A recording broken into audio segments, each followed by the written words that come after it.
Hey guys! Welcome to another vlog. So this week, we are on our second week of our second quarter in our homeschool. And right now, the kids are doing some desk work.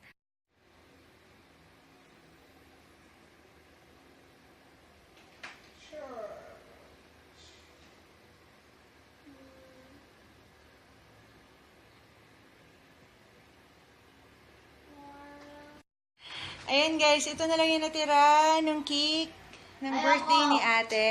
And since it's past 10 a.m., we're going to have a break. Ate, how's your cake?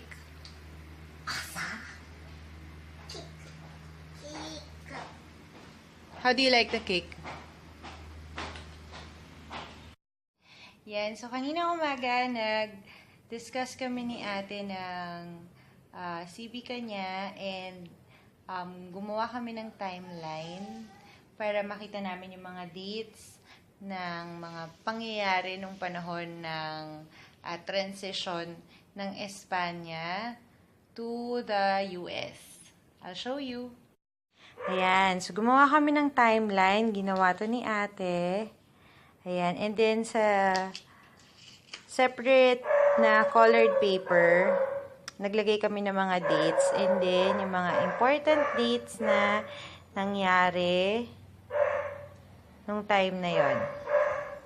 Ito ay ano lang, from 1898. Ayan, up to the 1899, January 1899. So, ang daming nangyari nung panahon na to. Ayan. So, kasama dyan yung, of course, yung June 12, 1898, wherein, ayan, pinahayag ang kalayaan ng Pilipinas sa bahay ni General Emilio Aguinaldo sa Kawit, Cavite. Ayan. So, ito yung nangyari. Ginawa namin to kanina. Ayan, si Miggy naman, nag-practice siya ng handwriting. So, hindi na kasi ako bumili ng mga workbooks for handwriting. What I do is, ito na lang, writing notebook. And then, nagsusulat ako in red pen. And then, iti-trace na lang niya. And then, the rest, he will fill it in. So, ganyan na lang. Instead of bibili pa ako ng handwriting book, ganito na lang. Downtime namin ngayon kasi we just finished eating lunch. So, ang gagawin na lang namin, since kakatapos lang ni Miggy mag-freshen up and mag-take a bath, ang gagawin namin, magbabasa kami from his book, his religion book. Ayan. And if he is still interested, babasahin namin yung particular lesson na yon, and then get it from the Bible. Do I make sense? Ulitin ko. Magbabasa kami ng Bible story. Yan. Na related dun sa lesson namin for this week, which is the story of Moses and the Ten Commandments. So, if we still have time and he's still willing to listen, kasi yung ano ko na yun, medyo ano siya may pagka-hyper. So, ayaw niya ng nakaupo lang. Gusto niya maraming ginagawa because he is a kinesthetic learner. So, for now, kasi maikli lang naman tong dito sa book niya na to.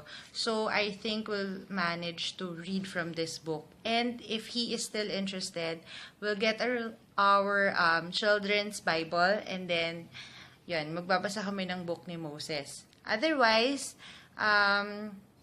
we might do another activity wherein hands-on. Ready for another day of homeschooling. So right here, I've prepared the materials that we are going to use for today's lessons. This is how our classroom looks like. right now. Our bedroom. Hi, Ate. Hello.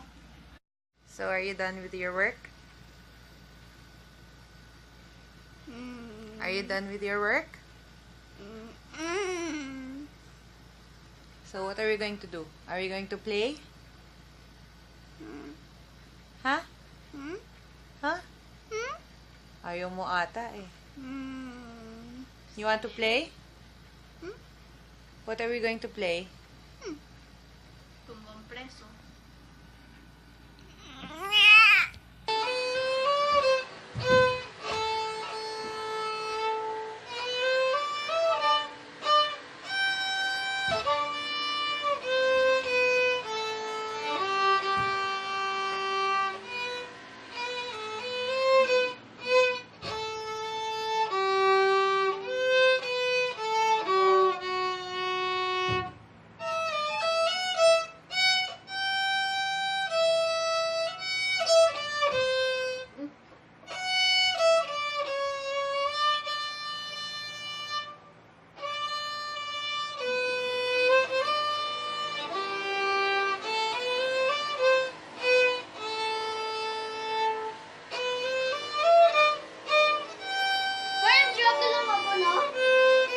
Let's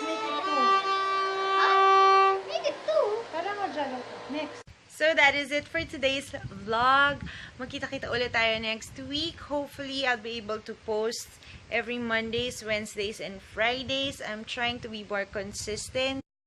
Before I go, if you are new to homeschooling or if you're thinking about homeschooling, there will be a Philippine Homeschool Conference happening on October 22 at SM Aura. If you want to know more about the details, you can go check out their Facebook page at Philippine Homeschool Conference 2016. So all the details are there, how to register, all the keynote speakers, and the schedule for that day's event. So go check it out.